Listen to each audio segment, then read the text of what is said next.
So the Blazers will get the ball back.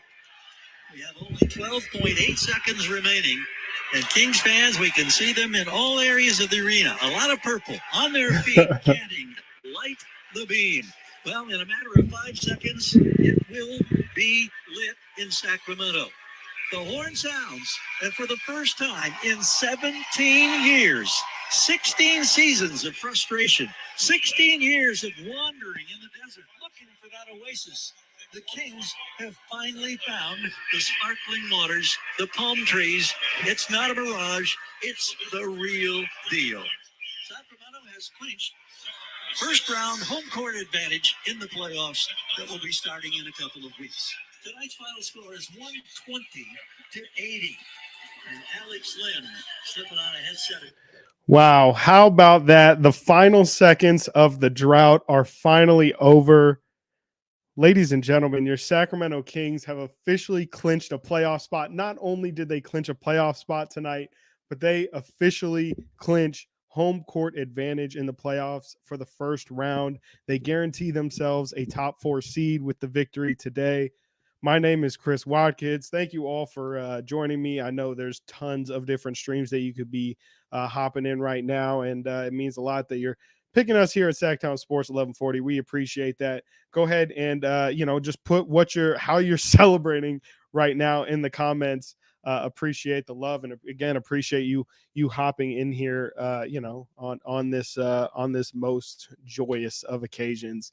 So I mean, wow, the longest drought in major American sports right now has just come to an end. 16 years the Sacramento Kings have been without playoff basketball, and that ends this season. Who would have seen it coming?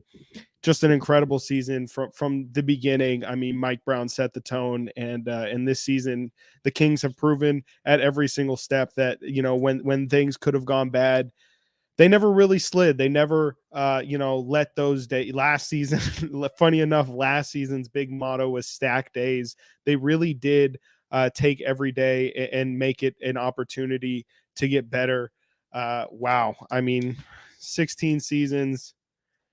It's just incredible. Yeah, this would have been the 17th season had they not made the postseason, but the drought ends at 16. Win number 46 on the season. That's something really big that this team has talked about.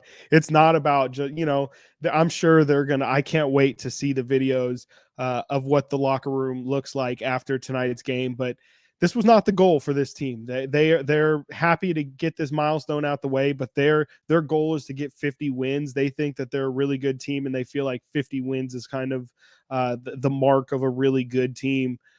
So this is just step number one. This is one check that this team can now officially cross off their list, and it's incredibly exciting. These guys deserve it. I just put it out on my Twitter account that these guys, they fought all year for this, and to be able to clinch with 6 games to go now. Domantas Sabonis and De'Aaron Fox played as much, if not more, than all the stars that we see in today's NBA. And, they showed up every single night. They played through injury. Domantas Sabonis has had a taped up hand for months now. And, he still came out every single night because he knew that this team needed him every single night if they wanted to accomplish the goals they wanted to accomplish. And, tonight is just a night where all that hard work, all that sacrifice, and all those nights where I'm sure they're sleeping in pain, this is where it pays off. It's because now this is where you want to be. This is where everybody wants to be. It's the big tournament. I know there's a lot of talk now about positioning and where people want to position themselves, but step one is getting there. And there's still a lot of teams in this Western Conference, even the ones that are talking about where they want to be positioning themselves, that still haven't clinched themselves in this postseason. So it's a huge accomplishment. I know it kind of sucks that it's a couple days a couple days later than what we all would have wanted to see it, but we still got it nonetheless, ladies and gentlemen. And again, please, if you're just getting in here, first off, hit that thumbs up.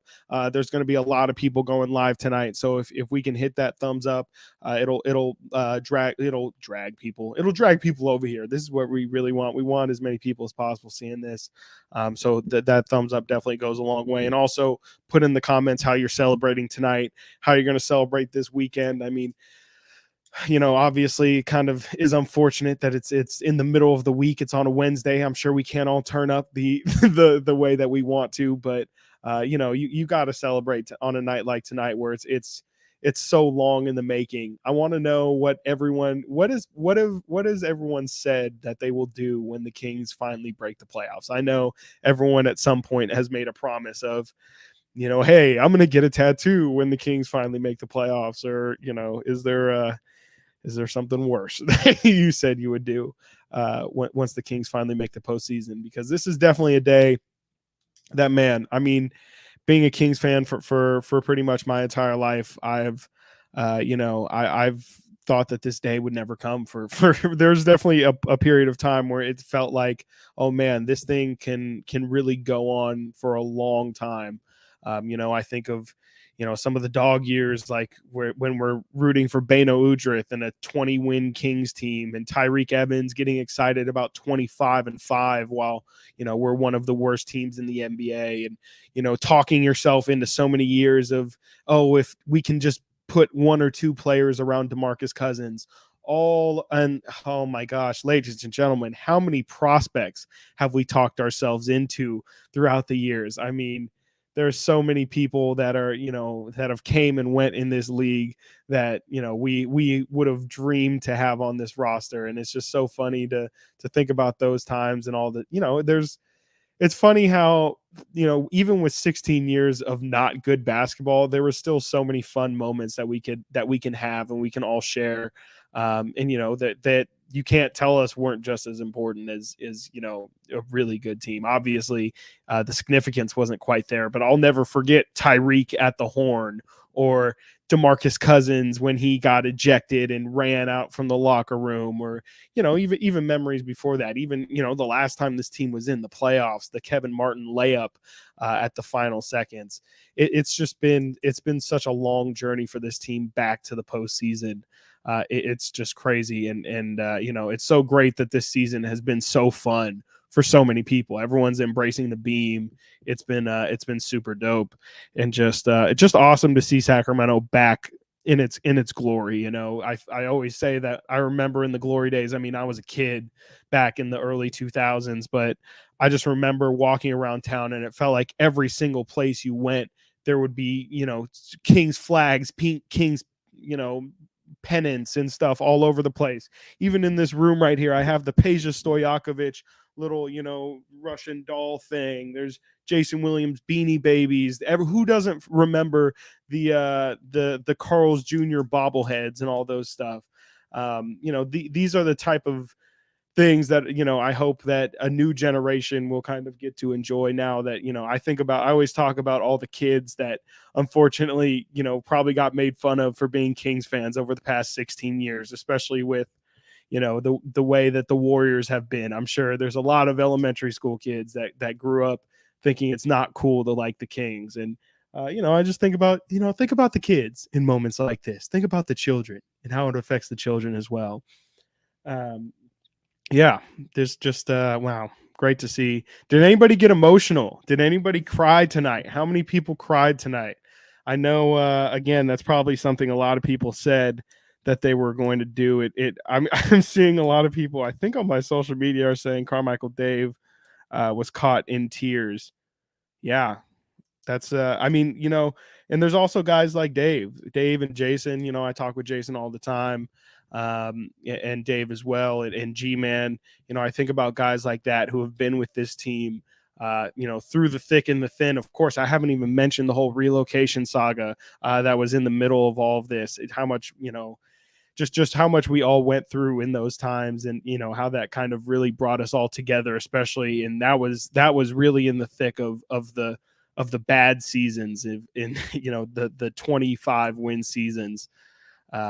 I think about those guys and just how much this probably means to them. And I'm glad that Jason and Dave, and I know obviously G-Man is with the team as well, but there's so many other people, behind the scenes, especially, who have been with this team through thick and thin and through the worst of times, that even even me, somebody who likes to think I'm in the know a little bit, and people who everyday people like you all tuning in right now, like there's so much that we don't even know, that all of these people have had to deal with through all these years. And I'm just today is just such a big, this moment right now is so big for so many people, again, like, who just never thought that we would ever be here again. So yes, definitely playing Don't Stop Believing all night long for sure. Got to get the vibes right. Got to make sure everyone, whatever you're letting loose, however you're letting loose, a glass of wine, maybe a bottle of wine, I'm not here to judge. Your favorite IPA, is it a gummy night? Possibly. Make sure, if you are going out tonight, definitely be sure to tip your bartenders.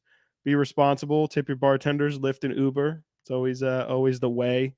We're trying to make it to the playoffs here, people. You can't watch the playoffs from a jail cell. Drinking tea, I like that. Drinking tea also good for your health. So I do support that as well. Again, that's kind of why it's unfortunate. I know the other day would have been on a Monday. Everybody I am curious, is this at all spoiled by the fact that we did have to wait a little bit longer? I personally, I don't think so. For me, I don't think I would have felt any different emotion. I personally got really excited when it was that Malik 3. When Malik hit that 3, which one, because he was incredible. When he hit that 3 in the corner with about 8 minutes to go, that's when it really seeped in for me. That's when I was like, wow, this is it. This is the moment. You can really let your guard down, because the Kings were kind of playing with their food for like the first half of that game. They were not even, it was about midway through the third quarter before they eventually pulled through and pulled away. The Kings only allowed 18 points to Portland in that third quarter, and only allowed 80 points in total for the game, which is by far a season low in terms of points allowed. Obviously, Portland was without everybody tonight, so that goes without saying. But does anybody really even care about an analysis, a breakdown of tonight's game? Because that's not really what the story is at all, is it? It's just not. What has been everyone's favorite moment from the season? I'm curious. I talked with Brendan Nunez on Chris and Company today about, we went through all of our season awards. What was your favorite moment from this season? Was it any of the De'Aaron game winners? There was G-Man's 3,000th game this season where he got the chain. That's a personal favorite of mine. There's the Kevin Huerter shot earlier this season against Utah that has kind of been synonymous. Yeah, that's what AA says right here. That Huerter 3 versus Utah was it's been synonymous with like the moment that, yeah, that's what a lot of people are saying. Okay, the Kevin Huerter game winner against Utah is what the majority of people that I'm seeing here. There's just been so many great moments. Even Mike Brown just all season in these press conferences has been absolutely hilarious. The Kings have been blessed with 2 really hilarious coaches. Alvin Gentry last year to end last year was hilarious on a nightly basis. And, I always just say gave massive substitute teacher vibes, just like was very chill, very relaxed, but very comfortable with where he was at, not only in his career, but in his position. And Mike has just been with him putting his foot on the table, literally, and saying, Malik Monk deserves to be 6th man of the year.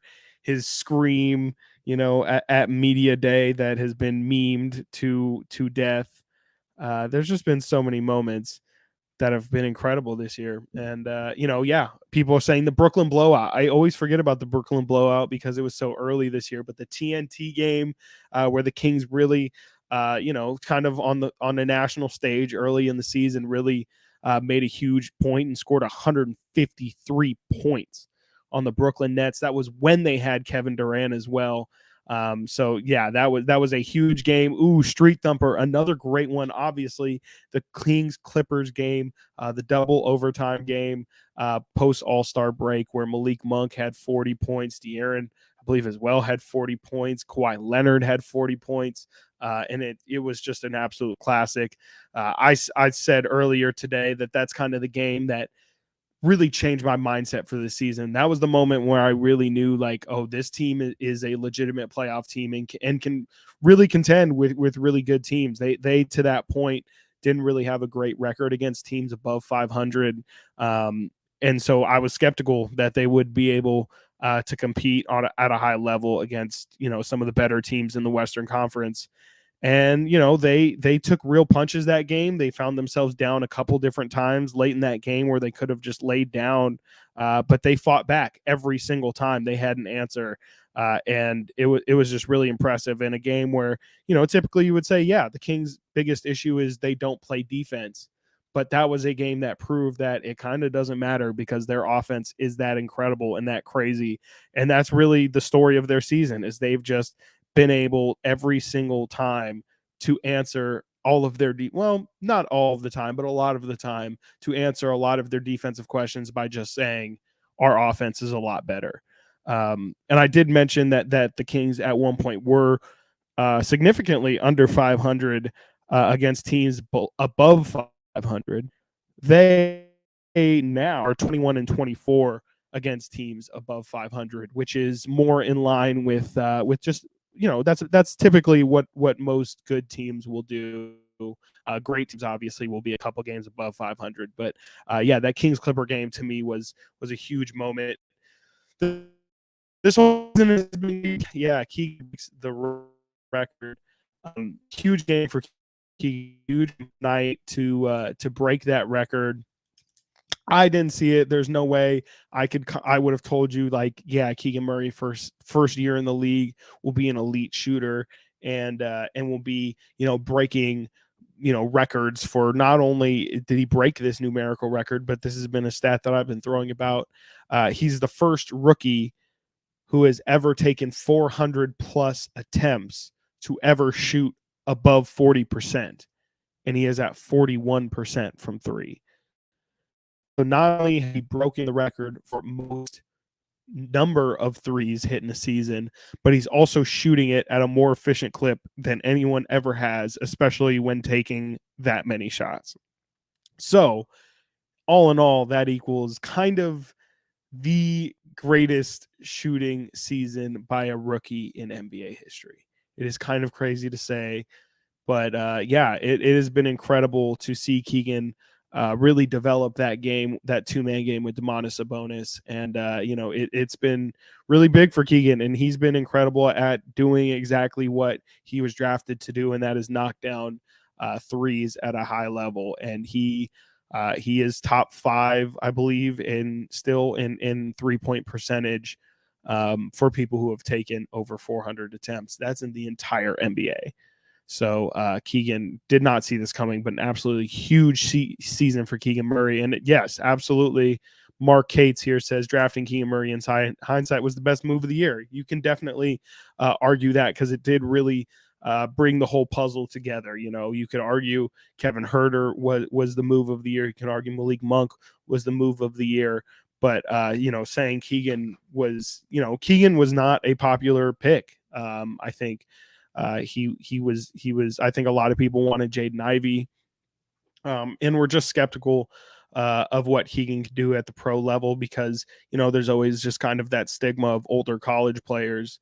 And, he was, a little bit of a risky pick, and, people said he had the highest floor, but, that doesn't mean that that's true. He doesn't necessarily, and we still see it to this day, even in this season. He doesn't have a lot of off the dribble moves, or, nothing really, not explosive athleticism, nothing that really jumps off the page. So it was a risky move for Monty to take Keegan Murray, but it is absolutely panned out for him. And he's been great for the Kings this season. He's been just watching his development throughout the year has been really, really cool to see. And it's just awesome to see him take those steps slowly throughout the season, but you see the development on the floor. Whew, that was a lot of talking right there. Can't lie. Now would be a good time to plug. We have 84 people in here, which is great. It just keeps getting higher and higher. Again, please be sure to hit that thumbs up so we can get even more people up in here. That would be fantastic. Just celebrating, the Kings breaking this drought, longest drought in pro in the major, 4 major American sports. 16 seasons has come to an end. Let's party. Let's party. Let's party. Again, yes, I want to know, did you cry? Were you emotional? Catman421 says he cried. He can't lie. Nothing to be ashamed of. I think that's perfectly okay. This team has put people through a lot. Okay. It's been a long 16 years. Like, the relocation thing had a lot of effects on a lot of different people. And just the seasons of losing and the people that we have lost along the way. I think it's been tough. This drought has been really tough for a lot of people in a lot of different ways. And it brings up a lot of different emotions, not just about the team, but again, just like the memories that we made at Arco and, just how it makes us feel about, it's just all nostalgia berries. And now is the time to celebrate it. So if there's ever a time to let those emotions out, it's right now. Don't feel bad about it at all. Len played better, but man, he's slow. Yeah, I mean, it has been interesting to see Alex Len in the lineup these last couple days. That's definitely been something. If I had to guess, it's probably just Mike Brown rewarding Alex Len for his effort throughout this season. I mean, this is a guy who we haven't heard anything. We haven't heard much of Alex Len at all, whether it be in press conferences or, we don't really see him much or think about him much, but he's been with this team all season long. He's been patiently waiting for his opportunities. He's been called on at random moments. And it could just be Mike Brown rewarding him for busting his tail every day in practice and going through everything and doing that all with knowing that he hasn't gotten the reward of playing time. And now at the end of the season, it's beneficial for sure for guys to get some rest, and Alex can provide that, and potentially get some tape for another team or something like that. I don't know. It's it's good to see Mike Brown rewarding his guys, and I'm sure Alex has been just a consummate professional throughout this entire thing, because you just don't hear much from him, which is always good sometimes, especially just from your deeper bench guys. You just want guys that are fitting in on the team and not making too much noise. And Alex has been great, and I think it depends what you're trying to get from Alex Len. I think he's he's perfectly solid in the roles, in the minutes that he has to play. Let's see here. Yeah, I completely agree, Melissa and Josh. We need a live shot of DOCO somehow. Curious if anyone's there. Let me check and see my Instagram real quick and see if anybody's posting any pictures outside. I don't see anybody. Interesting. Definitely, I'm sure somebody is out there. I know for sure somebody made it out there to take a picture of the beam at least, because Kings fans, man, y'all are different. Y'all have always been different for a very long time, but you guys always go the extra mile to show how big of fans you are. So I know for a fact that there is tons of people out in front of DOCO right now. I can guarantee it. Let's see here. How about Monty McNair? Monty McNair getting some tweets out. Let's see here. Scott Brewer says, my dad died in December and at least got to go see the team get good. But I didn't think about calling him tonight. That made me cry. That's incredibly sad. Scott, I'm sorry to hear about your loss, but that's exactly what I'm talking about. It's just like, stuff like that. The drought brings up different emotions and makes you think about a lot of different things. And that's why this is such a big moment for those outsiders who don't quite understand, like, why. I don't think it takes a genius to try and understand why a fan base would be excited after a 16-year drought. But this is just kind of like that deeper level of what it means to people. It's not just about the basketball team. Again, like, it's about the memories that you made at Golden One Center, the memories that we had at Arco, and the people that we used to hang out with during those times. Wow, that's really cool, Brian. Breaking out my 16-year scotch for breaking this 16-year drought. Did you actually hold on to that for 16 years, or is it just something that you bought at 16 years age? That's what I'm curious about. But that's pretty dope for sure. Oh, okay. Figs. Shout out Figs. Figs is my guy, saying there's a lot of people out there. They're showing a live stream right now, or showing at least a shot of it on NBC Sports right now. And apparently it is there's a lot of people. There's a lot of people out there according to Figs. Man, let me see if I can find one on Twitter. Who got Davion Mitchell, of course, got defensive player of the game. Is that from today? I don't know if that's from today. Actually, I take that back. Just scrolling through Twitter here, trying to see. Shout out.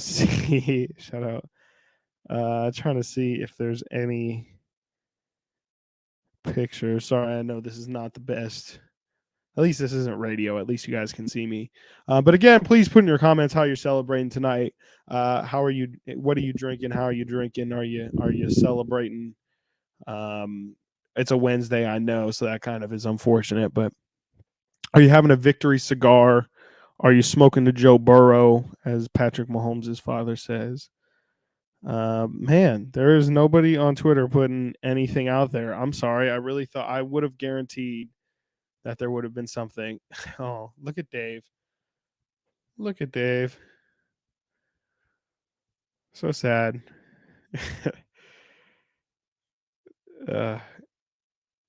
Again, I think this night is just so awesome. I'm glad to see people having a good time and enjoying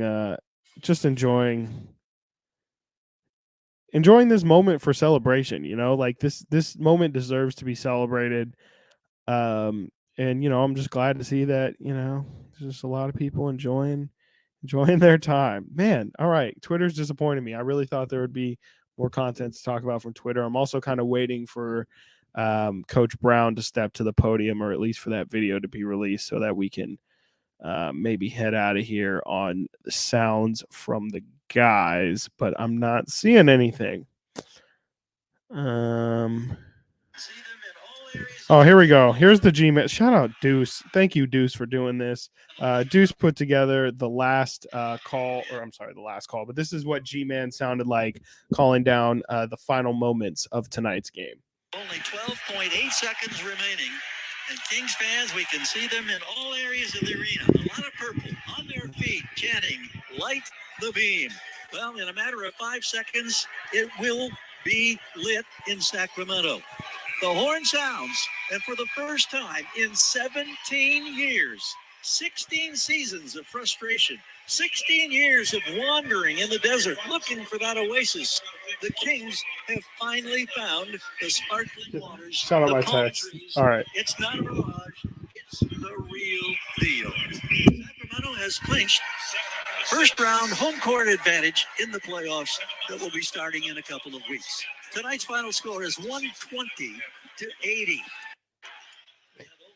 How about that? The G-Man, Gary Gerald. I should definitely, absolutely mention that the G-Man will be joining me tomorrow on Chris and Company, alongside Kyle Draper as well. Me and Kyle will be holding it down for Deuce and Mo, who will be at the Stockton Kings game tomorrow.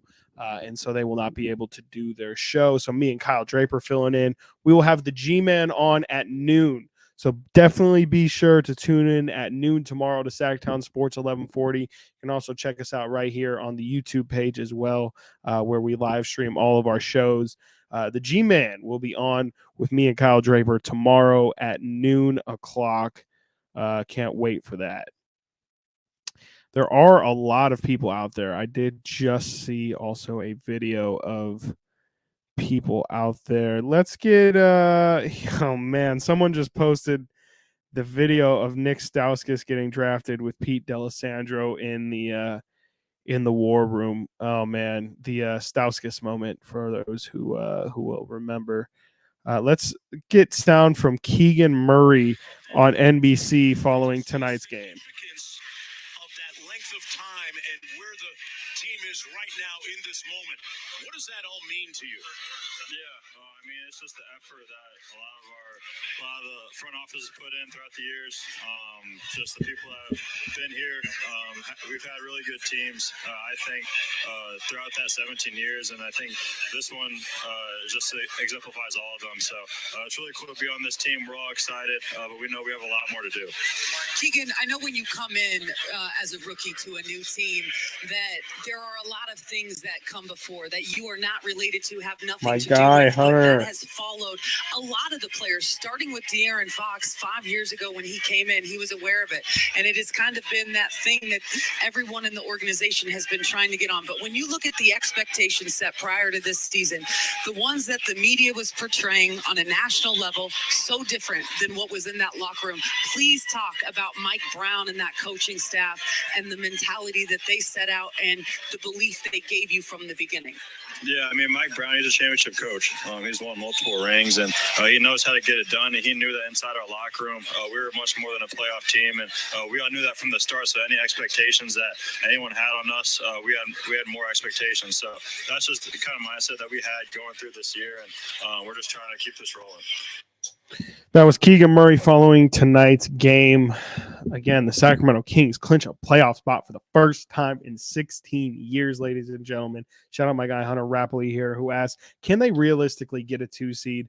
I'm unfortunately going to have to say no. I just think that it's too far out of reach. Let me before I speak, let me check the standings here with Memphis. I know Memphis played tonight. The Kings are 2 games behind the Memphis Grizzlies. So it is possible with, what is there, 6 games to go for Sacramento. Hey man, Hunter, I'm not saying there's a chance, but there might be a chance. I have not done too much digging into Memphis's remaining schedule. Memphis's remaining schedule is pretty light. They play the Clippers again, who they did lose to tonight. But they play the Clippers again, and then they play Chicago. They play the Blazers, Pelicans, Bucks, and Thunder. So ending the season with Pelicans, Bucks, and Thunder could be 3 straight L's for Memphis. But I know Sacramento also has Golden State and Denver at the end of their schedule as well. So it'll be a tight race. It's not over yet for sure. But obviously being 2 games back, that's not ideally where you want to start in the race with only 6 games to go. So it is possible, but I will not say it's probable. The Kings do also have the tiebreaker. That is also true. They did split the season series, but the Kings have a better divisional record than I believe it's division. No, is it conference? I think it's conference. It's conference record. It goes to conference record as the second tiebreaker after head-to-head. So the Kings do have that advantage over Memphis as well. So yes, Street Thumper, very important question. The Kings have home court advantage. Yes, the Kings have secured a top 4 seed in this playoffs. So they will have home court advantage in the first round. Guaranteed home court advantage in the first round. As the 3 seed, they will play, well, I'm pretty sure as if the Kings play the 2 seed, which would be Memphis at the moment, then Memphis would have home court advantage being the higher seed. What I'm not sure of, if Memphis does somehow get upset by the number 7 seed, I'm not sure if that 7 seed would then take place of the 2 seed in terms of getting home court advantage, if that makes sense. Or if the Kings would get home court advantage because they are deemed the higher seed of that series. I'm just not sure. This is one of the downfalls of being out of the playoffs for 16 years is I'm not too hip on all of the tiebreakers and all the necessary mechanics of moving through the playoffs. But I promise you, I will have an answer on that at some point. Giants fan for life. You bring up an interesting point there. Not this thing, not the Warriors. This actually, I'm sorry, I didn't read that correctly. Home court, I do agree, and this is something that I am afraid of, that that the Warriors fans, if we do play the Golden State Warriors, will heavily populate Golden One Center, and I'm not so sure that it'll be, it'll go both ways. I have been to a fair share of Kings Warriors games at Golden One Center. Granted, they have not been playoff games; they have not been super important games. Yet there does tend to be a 40% Warrior demographic throughout that crowd, and I am afraid that if that does happen in the playoffs, that kind of does negate the Kings home court advantage. And I don't think that Kings fans would necessarily make. I think there's a lot of Bay Area people here in Sacramento. I'm not sure there's nearly as many Sacramento people in the Bay Area in terms of populating the opposing gym. So that is definitely a concern, especially when the Kings really haven't even been that good offensively. The Kings haven't been that good at home this season, all things considered, especially considering how great of a home court Golden One Center is. Let's see here. Fox actually got us to the playoffs. Shout out to everybody. There have been so many people. I really wish I remembered his name. I think his first name's Adam. He also runs Banditos Tacos on Twitter. I always see them. They look so fire. But that dude, from the day De'Aaron Fox was drafted, tweeted out every single day, De'Aaron Fox is going to be an all-star. For people like him who always had faith in this team, always had faith in De'Aaron Fox, that he would be the one to lead us to the playoffs. Some of that is for sure just, fans being fanatic over their guys, but there are so many people who, through thick and thin, and when I mean thick, I mean like, I'm sorry, thin, I mean like, when the Kings did trade Tyrese Halliburton and people were wondering, oh, why didn't they trade De'Aaron Fox? Why wasn't De'Aaron Fox the guy that they moved? There were so many people who still had De'Aaron Fox's back and truly believed in him as the starting point guard, as the guy who was going to bring this team back. And he absolutely delivered. This season has been so incredible for him. He's been so great. And to see him get the recognition that he's getting right now on the national light, and he's gonna win that clutch player of the year. It's gonna be so cool just to remember this season as the season where De'Aaron Fox, he didn't even necessarily take his game to another level. He definitely did in some aspects. His efficiency, his mid-range shot being just about automatic at this point, but it was really the season where people took notice. If you look at De'Aaron's numbers, he's put up numbers like this before, but what hasn't happened is the team hasn't won. And unfortunately, that's just kind of how it's viewed in today's NBA, is you have to win games along with putting up stats. And De'Aaron, to his credit, is on a winning team, and he's putting up those same stats, and they're impactful. We feel it when De'Aaron Fox has good games. How much it affects the game when De'Aaron Fox puts up 30 points, when he has these 15, 18-point fourth quarters. What it does for this team is so huge. It's so huge and can't go understated. And the Kings wouldn't be nearly in the position they are right now if De'Aaron Fox hadn't done some of the things that he has done in fourth quarters this season. There's been so many games that he has just taken over and said, we're not going to lose this game. And that is exactly what a superstar does. And he has been every bit of a superstar this season. Point blank, period.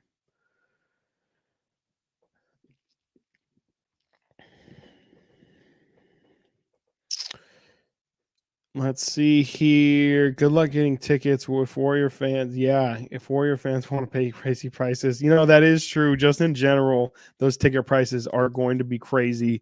They might even be crazy for Warrior fan standards. Like, we're talking about the first playoff series in 16 years. I think everybody fully understands the value of that ticket. And again, just how many people through this 16 years has said when they finally get to the playoffs, I'm going to be there. I'm going to be there game one. There are so many people who are going to try and make good on their promise of being there for the first Kings playoff game. Tickets are going to be through the roof. Tickets are going to be absolutely through the roof. I completely agree with this take. I've been saying it for about a week now. De'Aaron Fox and or Domantas Sabonis deserve to be in that all-star. I'm sorry, in that all-star. They are all-stars. Deserve to be in that MVP conversation. Again, they're not going to win the award. It's clearly going to one of Giannis, Jokic, or Embiid. But you get five places. Like when you vote for an MVP, you get 5 votes. De'Aaron Fox and Domantas Sabonis need to be a lot of people's one vote. They deserve where they've put this team to be in the MVP conversation. They've got the wins. They've been this good for about 2 to 3 months now in terms of in the standings being a top 3 seed. They have the numbers. They have the games played. Reward them. I think that they should be rewarded. And again, I'm not saying they should win the award, but the people outside of the big 3 that are talked about, it's really Jason Tatum, Luka Doncic, but with the Mavericks struggling, looking on the outside end of the playoffs, I just don't know how you can't just as easily make an argument for Fox and Sabonis.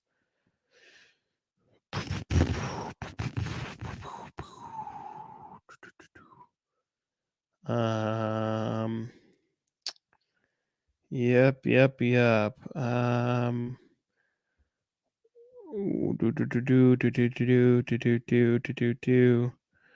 Let's see here. A lot of talk in the comments. Interesting. Yeah. What do people think the awards the Kings will have at the end of the year? Cabbage Sensei says, I think we got a coach of the year, executive of the year, and clutch player of the year. It took me a while. CPOTY, clutch player of the year. Yeah, I think for sure coach of the year. I think for sure clutch player of the year. Executive, I'm just about positive. I just feel like I'm missing somebody.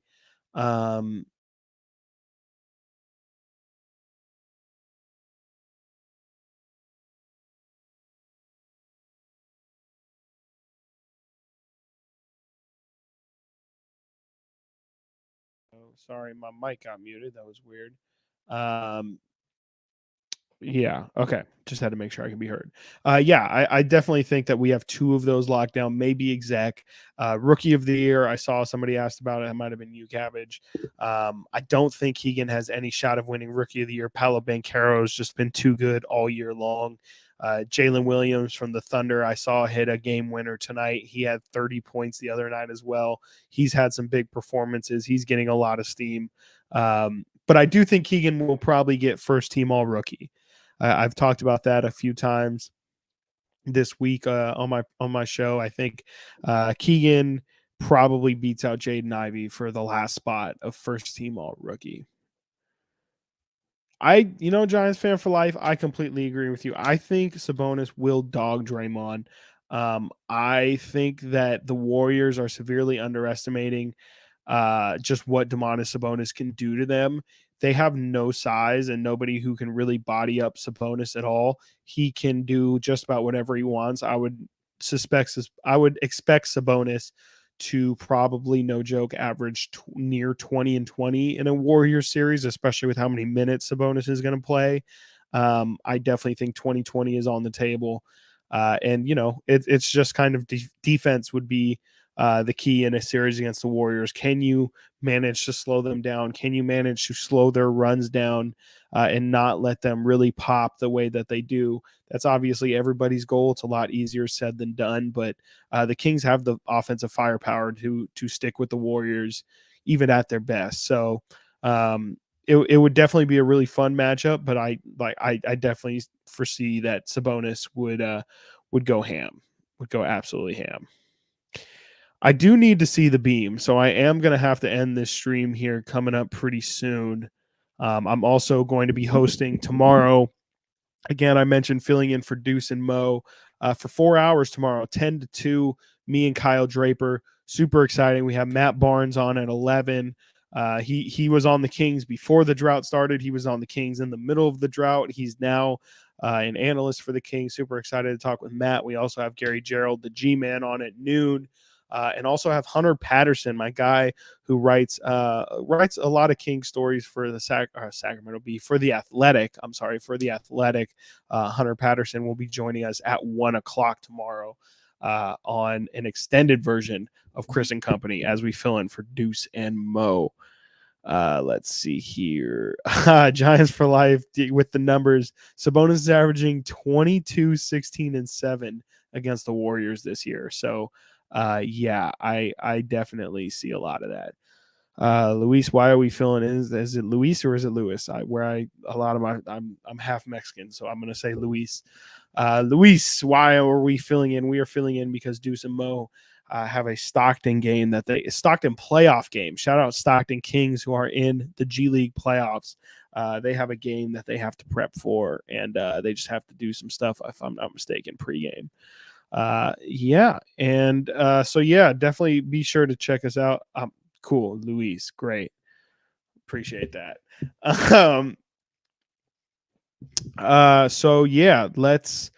Let's wrap up this stream because, like I said, I got to go see the Beam, and I also need to finish prep for tomorrow.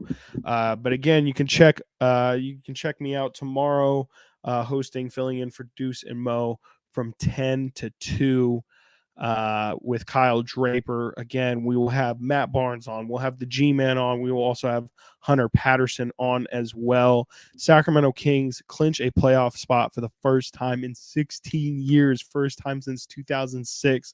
Shout out every single one of you who tuned into the live stream today. Hope you all are celebrating, having a good time, celebrating responsibly. Y'all take care. Y'all have a good one.